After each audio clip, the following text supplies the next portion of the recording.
आप देख रहे हैं रोजाना दिल्ली न्यूज। नई दिल्ली, मैं दीपक खुलवे, रोजाना दिल्ली न्यूज से। अगर आप चैनल पर नए हैं तो वीडियो लाइक करें, वीडियो शेयर करें, चैनल को सब्सक्राइब करें और बेल आइकॉन को दबाएं ताकि हर लोड किया वीडियो आप तक पहुंचे। अपनी न्यूज चैनल पर दिखाने के लिए 9999306595 पर अपना वीडियो संदेश के साथ भेजें। धन्यवाद। दिनांक 9 अक्टूबर 2022 केजरीवाल के मंत्री राजेंद्र पाल गौतम के इस्तीफे के बाद दिल्ली प्रदेश कांग्रेस कमेटी ने की प्रेस वार्ता में दिल्ली प्रदेश कांग्रेस कमेटी के अध्यक्ष चौधरी अनिल कुमार और कांग्रेस के पूर्व विधायक एवं दिल्ली प्रदेश कम्युनिकेशन सेल के चेयरमैन अनिल भारद्वाज ने कहा। नमस्कार मित्रों, हमारे जो आज का विषय है, श्री मल्लिकार्जुन खड़गे जी जो मेंबर ऑफ पार्लियामेंट है वो थोड़े ऑन द वे हैं। उससे पहले एक बहुत महत्वपूर्ण और ब्रेकिंग खबर है कि दिल्ली के सरकार के मिनिस्टर राजेंद्र पाल गौतम जी ने रिजाइन किया है और उस विषय पर काफ़ी साथियों की डिमांड थी। इसलिए हमारे प्रदेश कांग्रेस कमेटी के बहुत सम्मानित अध्यक्ष चौधरी अनिल कुमार जी उस पर एक आपको संबोधित करेंगे, चर्चा करेंगे और जो भी बात है यहीं से करेंगे। मैं चौधरी अनिल कुमार जी से रिक्वेस्ट करूंगा कि वो अपनी बात मीडिया के साथ में को रखें। नमस्कार साथियों, दिल्ली सरकार के एक और आज मंत्री ने इस्तीफा दिया है और एक बार फिर ये सिद्ध हो गया है कि पिछले लगभग 8 सालों के अंदर जो हम बार बार आप लोगों को अवगत कराते हैं, पिछले 8 सालों में लगभग 80% में बार बार बोलता था। अब ये 80% से ज़्यादा ये प्रतिशत हो गया है। एक मंत्री का और इस्तीफा हुआ है। पूर्व में जिस तरह से 2 कानून मंत्री, पूर्व में 2 खाद्य मंत्रियों ने इस्तीफा दिया, उसी के तहत आज शायद बाल विकास मंत्री राजेंद्र पाल गौतम को भी इस्तीफा देना पड़ा उनके अपने आचरण व्यवहार के वजह से। लेकिन सवाल ये उठता है कि 8 सालों के अंदर दिल्ली के मुख्यमंत्री ने लगभग 3 बार शपथ ली, भगवान को, ईश्वर को साक्षी मानकर के कई बड़ी दुहाइयां दी और अरविंद बार बार अपने आप को ईमानदारी का सर्टिफिकेट देते रहे, आपसी मोहब्बत सौहार्द की दुहाई देते रहे, एकजुटता की दुहाई देते रहे। लेकिन उनकी कथनी और करनी का फर्क लगभग पिछले 1-1.5 साल में तो साफ तौर पर दिखाई पड़ता है कि अरविंद जो कहते हैं उनके फैसले और उनका जो अपना चरित्र उसके विपरीत है। कई ऐसे अवसरों पर ये हम आपके माध्यम से दिल्ली की जनता को सिद्ध कर पाए, खासतौर से भ्रष्टाचार का इशू।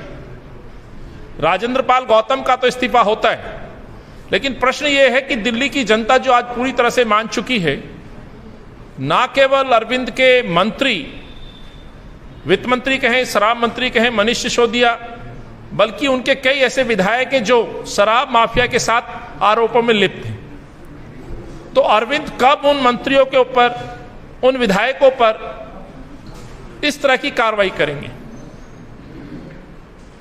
कई ऐसे विधायक हैं जिन पे संगीन आरोप है और खासतौर से मैं आपका जो ध्यान है दिल्ली के शराब मंत्री मनीष सिसोदिया की तरफ ले जाना चाहता हूं। पूरी तरह से सिद्ध हो चुका है कि मनीष सिसोदिया शराब माफियाओं के साथ मिलकर के दिल्ली के अंदर दिल्ली को बेच डालते हैं और एक के बाद ये परतें खुलती जा रही हैं।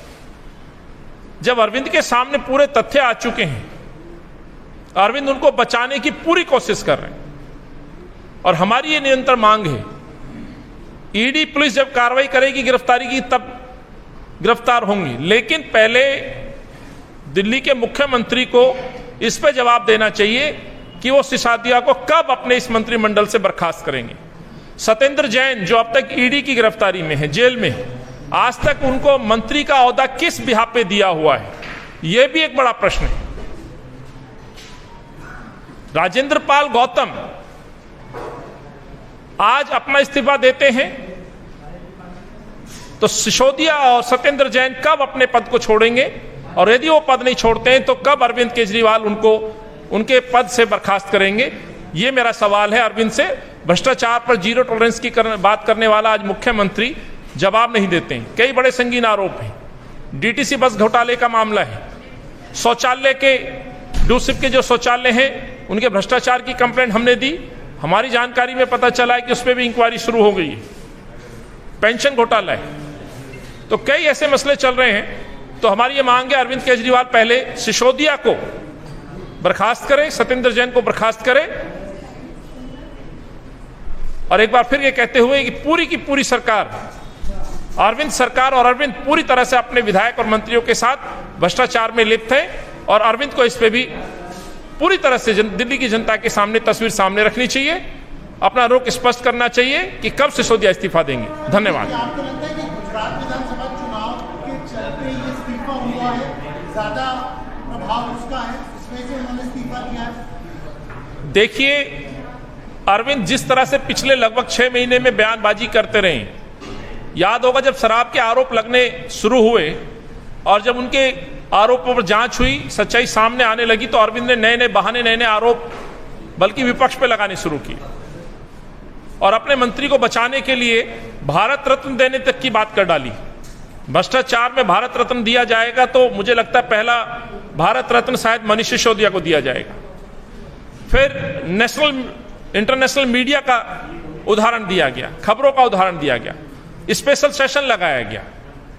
सो आप यदि अरविंद के इन पैतरों को देखो तो दो बड़ी बातें कि अरविंद अपने बचाव को लेकर के आज तक मंत्रिमंडल में शामिल नहीं हुए।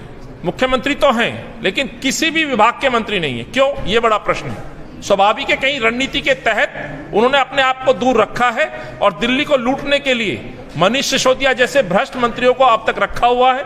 हवाला व्यापारी, हवाला के मामले में लिप्त सत्येंद्र जैन को आज तक कंटिन्यू रखा हुआ है।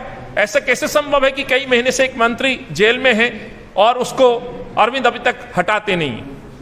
गुजरात चुनाव में जिस तरह से चीजें चल रही है, स्वाभाविक सी बात है, हम बार बार ये बात बोलते हैं कि अरविंद संघ और भाजपा के इशारे पे जिस तरह से आगे बढ़ रहे हैं, कहीं ना कहीं वो विपक्ष को कमजोर करने की कोशिश कर रहे हैं, और पूरी तरह से सिद्ध हो चुका है कि अरविंद जहां जहां जाते हैं वो भाजपा की मदद के लिए जाते हैं।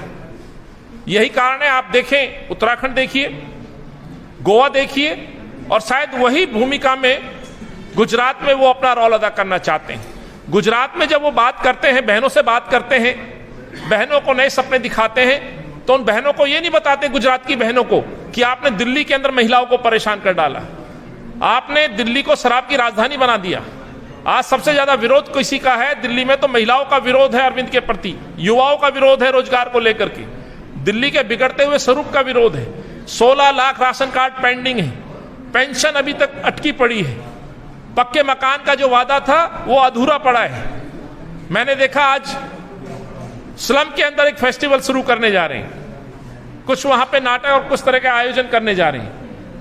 मैं कहना चाहता हूं उन लोगों को, स्लम में रहने वाले लोगों को रोजगार और मकान चाहिए, जो कि अरविंद नहीं दे पाया।